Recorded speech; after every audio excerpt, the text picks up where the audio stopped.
Konawe, sebuah nama wilayah di Sulawesi Tenggara yang beberapa bulan lalu saya ke sana mendadak muncul jelas kembali di kepala saya. Gara-garanya, saya teringat dengan apa yang terjadi di sana sehubungan dengan tanur nikel. Sejarah singkat, saya ini punya latar belakang panjang urusan kiln, burner, furnace, tungku sejak tahun 97. Kebetulan saya memiliki kiln pembakar dengan sistem fluidized bed kiln untuk hydrated lime, CaOH 2 kali. Di mana teknologi tradisional biasanya adalah pakai tungku vertikal, seperti kebanyakan kita lihat tanur-tanur di daerah Tuban, Tegal, Cirebon, pada larang. Kami sudah menggunakan teknologi tinggi, bahkan asapnya yang masih mengandung waste product kita tangkap dan kita pasang alat untuk menyedot sehingga produknya menjadi precipitated calcium carbonate. Semuanya friendly to nature, nggak ada waste sama sekali. Pabrik tersebut berada di wilayah Cibinong di Kelapa Nunggal, nempel pabrik semen Holcim. 20 tahun dengan benda tersebut, terang aja saya hafal mati tentang apa itu yang namanya furnace dan kiln. Lalu ke Konawe sekarang, dan di Konawe saya kaget.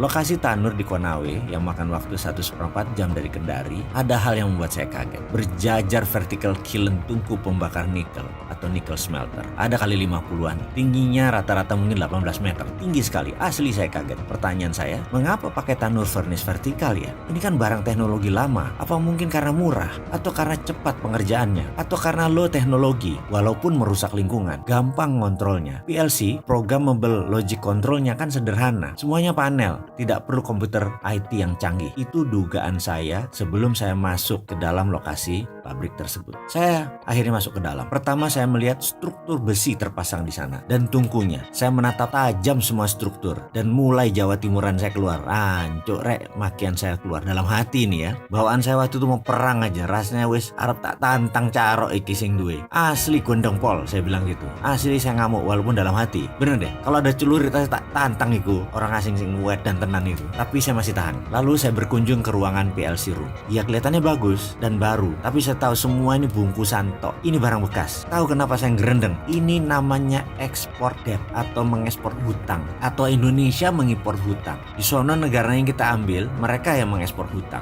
Mungkin saya salah, tapi sesama bajingan ekonomi, jangan anggap remeh si Sontoloyo ini. Insting saya jalan. Ini kita import debt, mengimpor hutang. Saya ini bajingan ekonomi, tapi yang saya makan bukan negara sendiri, negara orang. Begini ceritanya, kisah nyata ini. Dulu saya memiliki pabrik di Pasuruan, hutang bank. Di tahun kelima, hutang belum lunas, kita pindahkan pabrik tadi ke Malaysia dengan mitra Malaysia. Kita buat hutang baru, mesin kita hitung baru, padahal relokasi. Hutang tadi buat lunasi hutang yang di Indonesia. Lalu yang di Malaysia, mitra saya tadi menanggung 100% beban hutang proyek baru tadi. Barang bekas disulap menjadi bernilai 100% barang baru, hutang baru. Saya untung 2 kali lipat. Dari proyek pertama sudah untung, tambah sekarang untungnya 2 kali lipat. Lalu dana segar masuk ya buat melunasi hutang. Dengan skenario baru, mitra saya di Malaysia menanggung semuanya tanpa modal, tapi kita pura-pura baik kasih aset tersebut. Kita minta minoritas saham aja hanya 20%, padahal barang bekas. Bagaimana? Sudah mulai paham apa itu export debt. Jadi begitulah kami para bajingan ekonomi ngerjain Malaysia. Barang bekas nilai baru, hutang di Indonesia diekspor ke Malaysia. Kembali ke Konawe. Kita tahu ada negara yang pandai memberi hutangan kan? Pinjamkan 10 billion dolar ke negara lain, lalu di tahun kelima pindahkan barang tersebut ke Indonesia. Lalu Indonesia hutang baru full 10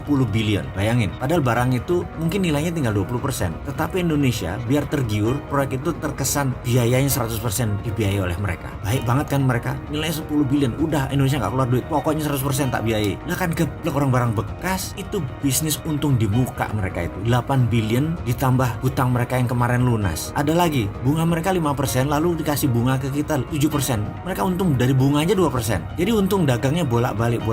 Lah kan saya anco-ancoin itu proyek, digeblek-geblekin pejabat yang masukin investasi ini. Yang katanya memasukkan investasi billion dolar ke Sulawesi Tenggara. Gak ada tunainya, yang ada mesin dinaikkan 5 kali lipat, kita sudah nanggung 100% hutang, blek barang itu ditaruh. Kan yang nanggung Indonesia. Ancuk tenan lah. Saya tuh udah tensi saya tinggi kalau udah kayak gini. Tangan saya ngepal berapa kali dan dalam hati ngamuk gemuruh emosi. Saya melihat tumpukan limbah B3 di mana-mana sisa pembakaran nikel, udara sesak debu pabrik. Lalu di mana untungnya buat masyarakat Indonesia? Lalu yang mengantar saya berkata, "Bapak mau sekalian ke Morowali nggak Pak? Hanya 5 jam kira-kira dari posisi sekarang." Saya menatap dia dan bertanya, "Berapa banyak tanur di sana?" Dijawab olehnya, "Ya lebih banyak Pak dari Konawe." Saya diem, cuman komentar anjrit. Yang itu aja yang keluar dari lidah saya. Walah Gusti, mudah-mudahan ini saya salah data. Maafkan kalau saya salah, nggih.